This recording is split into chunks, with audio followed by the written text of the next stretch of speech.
ధాన్యం సేకరణ విషయంలో మంత్రివర్గంలో దాదాపు 3-4 గంటల పైన చాలా సుదీర్ఘంగా చర్చ చేసినాం.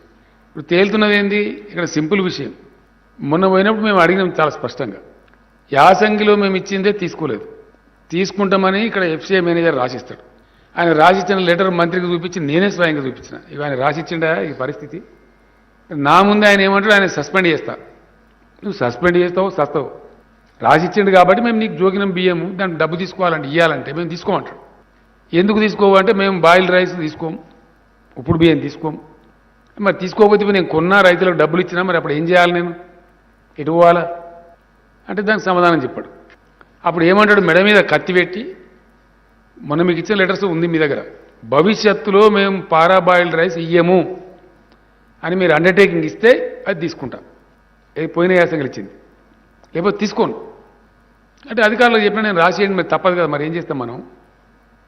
వాళ్ళు రాసిచ్చింది, మెడ మీద కత్తి పెట్టి రాయించుకున్నది కేంద్రం. నువ్వు రాసి ఇస్తేనే తీసుకుంటా, లేకపోతే తీసుకోను. 25 లక్షల టన్నుల బియ్యం మీద పడితే, లేకపోతే మనం ఆల్రెడీ కొన్నాం, ప్రొక్యూర్మెంట్ చేసినాం, మిల్స్లో ఉంది, రైతులకు డబ్బులు పే చేసినాం. చాలా హై వాల్యూ ఉంటుంది. మరి అప్పుడు ఏం చేయాలి, రాష్ట్ర ప్రభుత్వం ఏం చేయాలి? ఆర్థిక స్థితి కూడా అంత ఉండదు కదా రాష్ట్ర ప్రభుత్వం దగ్గర. ఆ విధంగా రాయించుకున్నారు. తర్వాత మేము పోయినప్పుడు కూడా, నేను స్వయంగా వెళ్ళినప్పుడు కూడా ఆయన చాలా స్పష్టంగా చెప్పిండు కేంద్ర మంత్రి నాకు, మేము బాయిల్డ్ రైస్ ఒక గింజ కూడా తీసుకోము. ఇక్కడ వస్తున్నది ఏంది, 2 విషయాలు అడిగినాను నేను. సరేనా, మరి రైస్ తీసుకుంటావు కదా, అది ఎంత తీసుకుంటావు, సంవత్సరానికి సంవత్సరానికి ఒకసారి కోటా ఇచ్చేసి మేము ఇంత తీసుకుంటామంటే మేము పండించి ఇస్తాం నీకు, మా రైతులకు చెప్తాం. అది మేము చెప్పాం.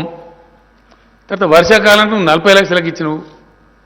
40 లక్షలు కాదు, మా దగ్గర 62 లక్షల ఎకరాలు సాగు చేసినాం, ఎక్కువ వస్తుంది, కనీసం 90 లక్షలను నువ్వు తీసుకోవాలంటే దాన్ని ఎన్హాన్స్ చేయమంటే దాన్ని ఎన్హాన్స్ చెయ్యం.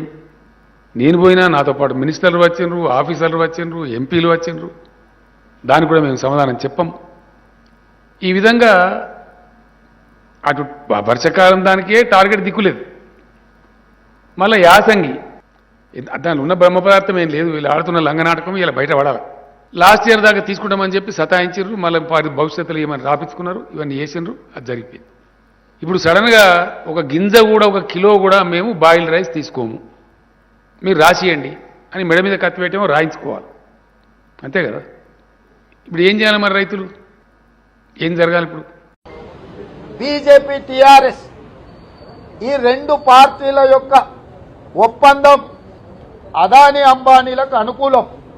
ఆ ఒప్పందంలో భాగంగానే ఆగస్టు నెలలో ఎఫ్సీఐ అధికారుల దగ్గర సమావేశం జరిగినప్పుడు భవిష్యత్తులో పారాబాయిల్డ్ రైస్ కొనము అని చెప్పి రాష్ట్ర ప్రభుత్వం లేఖ ఇచ్చింది. కేసీఆర్ గారు నిన్న సిగ్గు లేకుండా చెప్తున్నాడు, ఏ మాత్రం మోమాటం లేకుండా చెప్తున్నాడు. ఆగస్టు నెలలో మేము సమావేశానికి వెళ్తే కేంద్ర ప్రభుత్వం మా మెడ మీద కత్తి పెట్టి లేఖ తీసుకున్నదని. నువ్వు చిన్న మొల్లిగాని మానే, నీ మెడ మీద కత్తి పెడితే ఏది పడితే అది రాసిస్తావా?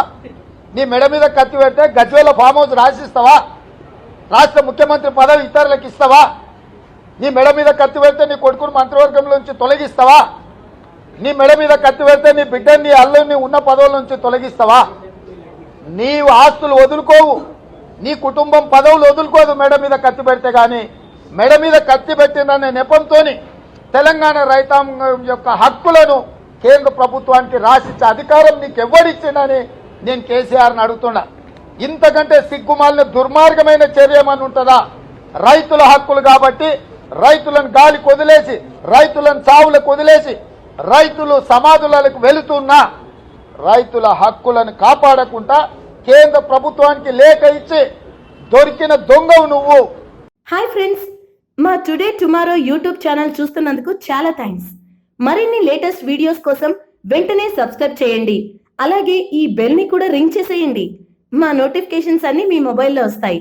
అలాగే మా వీడియోస్ మీకు నచ్చితే లైక్ చేయండి, షేర్ చేయండి, నచ్చకపోతే కామెంట్ చేయండి.